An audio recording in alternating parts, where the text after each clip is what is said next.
Hey everyone, so we're going to continue with our quadratics unit today.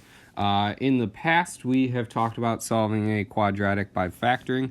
Today, we're going to dive into the method of solving by square rooting a quadratic. So this method is going to be used when there is no linear term in a quadratic equation. That means that there's no x. So for example, you could be looking at a problem like x squared plus 14.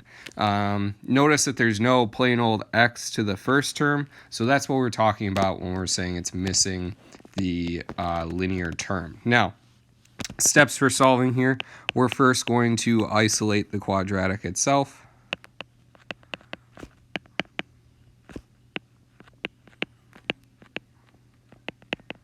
That means getting x squared all by itself in the equation.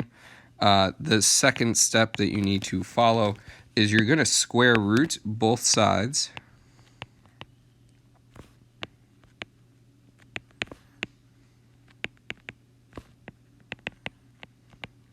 of the equation. I suppose I should say it all. Square root both sides of the equation. And then when you're doing this, there is an important note here, is that you don't want to forget the plus and minus, meaning that when you take the square root of a number, it is both the positive and the negative outcome. So like the square root of 16 is both positive 4 and negative 4. So you do need that because when we're solving a quadratic, we're actually finding two solutions. One could be positive and one could be negative. And then the very last thing, if it's necessary, you just have to isolate the variable and simplify. So the steps themselves, there's not a lot. It's not terribly complicated, but it is a process that you do have to learn of how to properly isolate a quadratic and then solve from there. So let's start with this first example, x squared plus 12 is equal to 36. Let's say I gave you this quadratic and I said, hey, solve this, find out what the solutions are. Well, isolating the quadratic, you would have to subtract 12 on both sides here. So notice you can subtract 12. You get x squared is equal to 24. Then from there comes the second step. So I have the square root is isolated here. Notice that it's plain old x squared here. So I am going to square root both sides of this equation to simplify and get it down to just the x term. Now, from the square root of 24, it's not a whole number. You could break it down into its factors of 4 and 6, and then 4 breaks down into 2.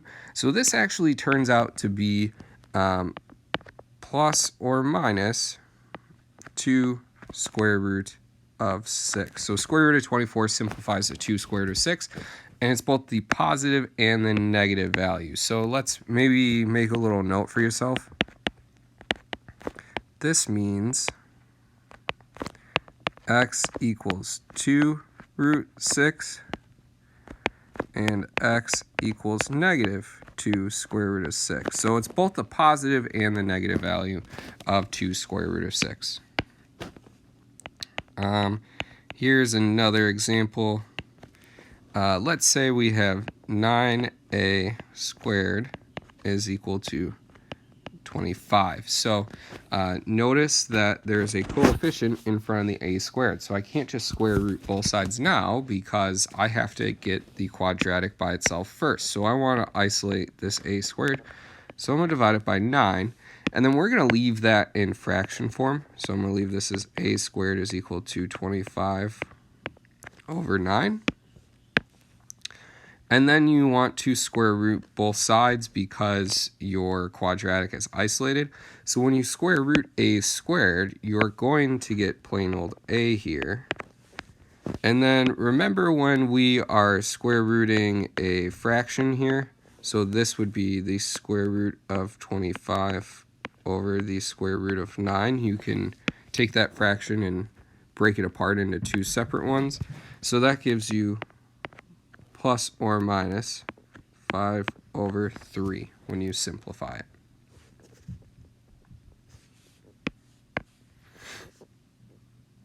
And then one more example to show you here. This is one of the more complicated ones, but again, not terribly complicated.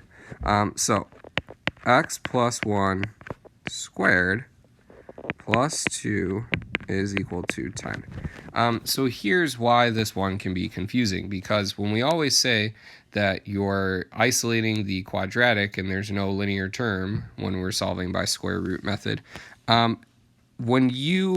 if you go through and simplify all of this, so if you were to do box method or make this a tattoo problem, you would get x squared plus 2x plus 1 plus another 2 is equal to 10. But rather than doing that, that just is more work. So we can isolate the x squared here by getting rid of this 2. So I'm going to subtract this 2 first. And I'm left with x plus 1 squared is equal to 8.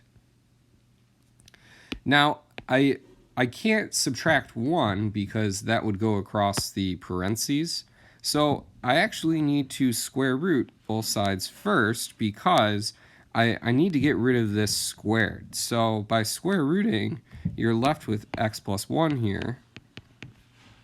And then that equals, if you were to simplify the square root of 8, it would be 2 root 2. So it's plus or minus 2 square root of 2. Now, that last step that we talked about, we haven't really done it in any of the other problems. Isolate the variable or simplify. From here, the x is not by itself, so I'm going to subtract 1 and subtract 1. So I get x is equal to. Now, notation piece here. The 2 is attached to the square roots, and the 1 would not subtract directly from the 2. So this is really just this negative 1 is coming over here, plus or minus 2 square root of 2. So my answers, if you want to write it out, that means that x is equal to negative 1 plus 2 square root of 2, and that's a number that's a decimal, or it's x is equal to negative 1 minus 2 square root of 2. Remember, from our radicals unit, you're not allowed to add or subtract numbers unless they have the same radical. So I can't do negative 1 minus 2 or negative 1 plus 2. So that is how I would leave it as an answer. Negative 1 plus or minus 2 root 2, or you could write it out twice. So make sure you copy down these notes into your notebooks. We will be talking about this in the next class and then going through a couple examples together. As always, make sure you hit that like and subscribe button to my YouTube channel here.